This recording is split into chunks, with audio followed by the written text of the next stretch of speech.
Hello and welcome to Center for Victory's podcast of Your Best Day Yet. At Center for Victory, we're here to help unlock, reinforce, and enrich relationships through personal and professional development. I'm Eric Guy, Chief Victory Officer here at the Center for Victory.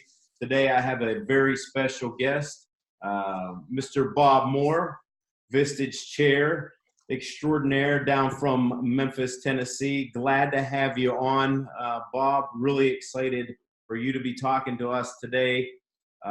What we've been talking about for the month of January was leading into the new year. I don't think there's many other people better than you to be able to give us some tips. I know you're going to be talking about some tips on UC with the mistakes, a couple of the bigger mistakes that leaders make, especially in waiting too long to make a decision. But before we get into that, would you mind just telling people who you are? I think you're great. I just want everybody else to think you're great too. So tell people kind of what you do, how you got involved with Vistage and all of your experience, because it's going to play into the topic that you're talking about today with us. Okay. Well, thank you, Eric. First of all, it's a pleasure to be here. And I don't know if I can live up to that intro, but I'm a Memphis guy. I had a business here in Memphis for a short 30 years. Was a member of a Vistage group, which is a peer group of business leaders, CEOs, company presidents that meet on a regular basis and help each other run businesses better. And after doing that for running that business for 30 years, I wanted to do something different. And my Vistage Chair suggested that I become a chair. I didn't think that was the right thing because I wanted to start another business. That's what business people do, right? But after selling my company and having a little time off, I realized that becoming a Vistage Chair would be a great second chapter in my life and an opportunity to give back to the Memphis business community. So that's what I do. I've been doing that since 2008. I have 5 Vistage groups in the Memphis area, and I'm also the best practice chair for the Southeast. So I lead the Vistage Chair group that meets on a regular basis in Atlanta. So that's my world. That's my world, and it's great to be here with you today. Yeah, and it's amazing because as you know, we met through Vistage, and I've been involved with this. I've been a member for a decade now, for almost as long as you've been chairing. That I've been a member, and it's been tremendous. And I know you bring a lot of value to your members and the folks in your groups. But one of the things that I did want to talk to you about that you and I have had discussions on from time to time, but I think you bring a lot of value, and I love how you put this stuff. But really, we're just going to talk about the 2 or 3 mistakes that you see leaders make day to day.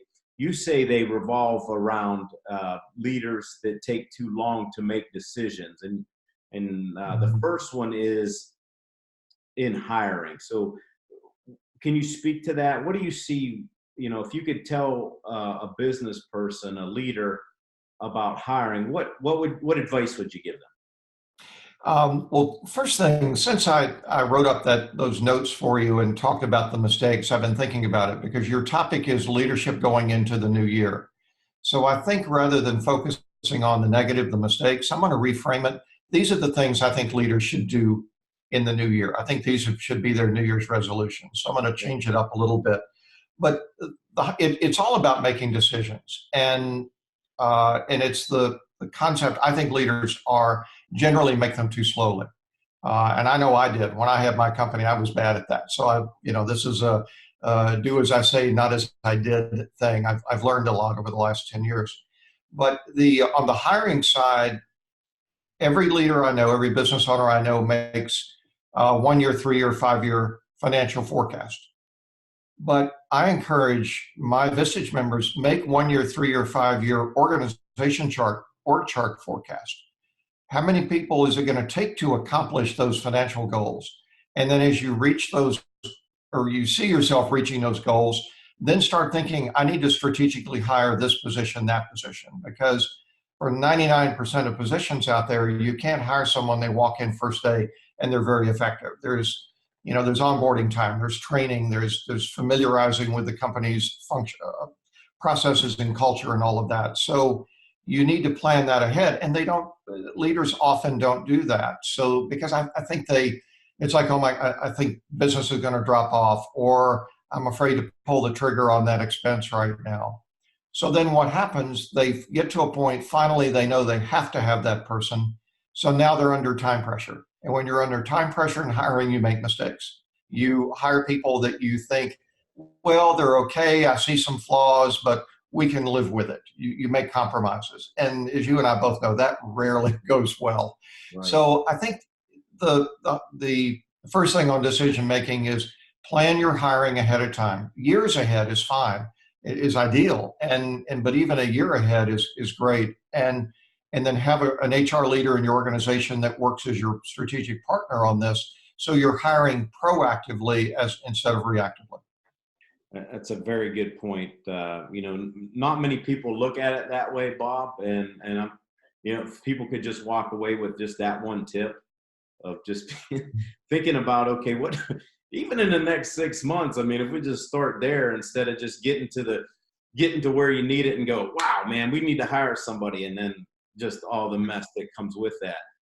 And I know that the hiring piece is important, but I know what we hear in Vistage a lot is about getting rid of somebody. Like, what advice would you give for that?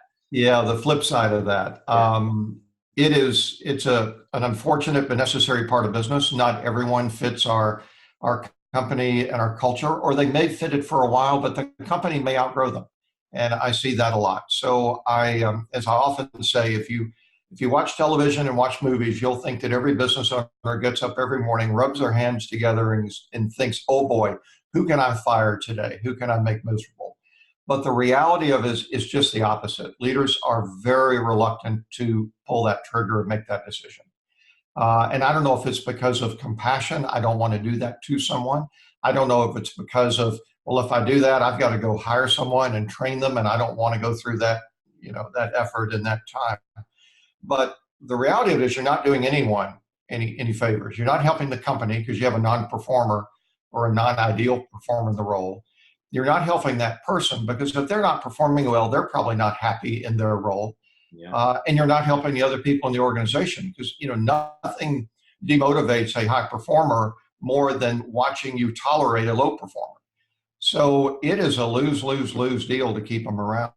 And so I don't like the word fire, terminate. I talk about freeing up their future or offering them to the marketplace, however you want to put it. But and I have to tell you, there is no more kind and compassionate business environment than the current one for putting someone out in the market if somebody that doesn't fit your organization, because with the unemployment rate at crazy low levels, there are jobs out there. And I know in my company we would delay and delay. We'd finally let someone go, and I'd see that person either around town or at a trade show or something later, and they would thank me for firing them because the job they found they were much better suited for and enjoyed it more. So it's really a very compassionate thing. It's hard to do. I get it. Yeah. But we have a great speaker in Vistage named Hunter Lott, and he always says firing is something we shouldn't be comfortable with, but we should be good at. And I think that's a way to do it. It's something we should always be a little reluctant to do, but willing to do it and good at doing it. And I think that's a key thing. So that's my ask for leaders going in the new year. If you have a non-performer on staff, develop a plan to upgrade the talent on your team and give them the opportunity to go find something that is better suited for them and bring someone in that's better suited for you. Yeah, and I like that whole idea, Bob, of you saying freeing up somebody's future. Like if you think of it that way, what you're looking at is really, from a moral standpoint, I'm morally responsible to do good to this person, right, and get them in the right place. Let's just do that. That's why I love that statement that you have, freeing up someone's future, because a lot of times, if we saw somebody suffering in a different situation, we wouldn't let that occur. But we see it every day when we walk in. Exactly. I mean, if people can think like that, I love that statement, and to be able to think about it that way. So thank you for that one. And then the last tip that you have too, Bob, is just around just general business decisions. Um, so if leaders are looking into this new year, into 2020, what are just some tips you can give them, just general business decisions that they need to make and look at?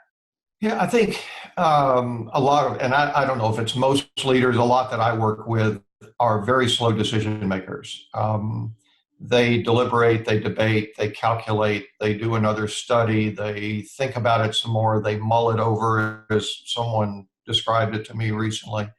And I think in doing so, one, I know it frustrates the teams because I work with a lot of key executives that get very frustrated at their CEO or their company president because they won't make a decision on something. And it gets back to the previous two items, the hiring and the freeing up of the future. Delaying those decisions just really frustrates people because they know they need help or they know they have a non-performer and someone won't pull the trigger on that. But in business decisions in general, launching a new product or a new initiative or going after a new sales channel or whatever it may be, make the decision and go for it. Once you do it, it's often not irreversible. You can go into it, decide, well, maybe this isn't exactly the way, or we can adjust on the way. But I think it's that indecision. I saw a quote one time. It said the road to life is paved with flat squirrels that couldn't make a decision. So be decisive.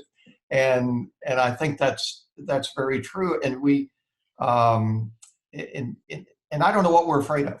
I mean, these are not life and death things. These are let's go after a new market opportunity. And sometimes you wait so long to make a decision, the opportunity's gone, and so you end up not making the decision, or it ends up being we're not going to go after this opportunity as a default answer because you've missed the opportunity because of the delays. So make a few, don't make too many in 1 year. Too many big initiatives in 1 year can kind of choke an organization. Pick 2 or 3 strategic initiatives early, go for them, make those decisions, hire the people, clean up the team. And it's amazing what happens to a company when they do that. Yeah, that's some good stuff. Are there any other tidbits you have, in summation of all that? Anything that comes off the top of your head? Well, all of my or most of mine is based on experience and in running my business. And it's not that I did everything right. In fact, if I could go back and run my business again today, it would be very different. But I imagine most of us think that. But it really gets down to, it's all about people. The hiring methodology that you and I talk about using the predictive index profile for hiring the right people, for getting those correct profiles and not deviating from our plan to hire on the profile because we fall in love with someone in an interview, and to stick with that and think strategically about your team. Your HR person is just as important a part of your strategy as your financial person. And my wife is an HR director or VP of HR, and I hear that all the day. It's a strategic function. And so I think companies to think of people as a strategic item and not just an expense item, and make those tough decisions going forward. Your people will love you for it. Yeah. I think and respect you for it. And that's the key. Well said. Before I forget, because I know we have a pretty strong following down in the Memphis area. If there are leaders that are interested in contacting you, Bob, is there an email that they can reach out to you? Yeah, it's very simple. It's bob.moore at vistage.com. We make that pretty easy. And if anyone in this area or elsewhere who would like to be connected with somebody from Vistage in their market, get in touch with me and I'll make the right connection. Yeah, and I really appreciate that because you guys offer so much, and what the chairs give mean to me is irreplaceable. All the ones that I've met and been involved with such a good organization with you all facilitating that, and all the experience that you've had and bring to the table, it's been fantastic. With that, I'm going to leave us with a quote from John F. Kennedy. Very simple, but very to the point. Leadership and learning are indispensable to each other, and And with that, you've given us some great tips, Bob, and I really appreciate that. And I hope some people can take some of those tips into the new year and really do something with them.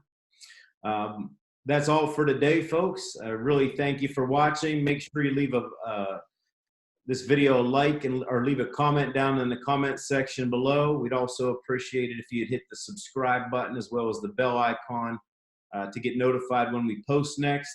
If you'd like more information, you can always visit us at centerforvictory.com.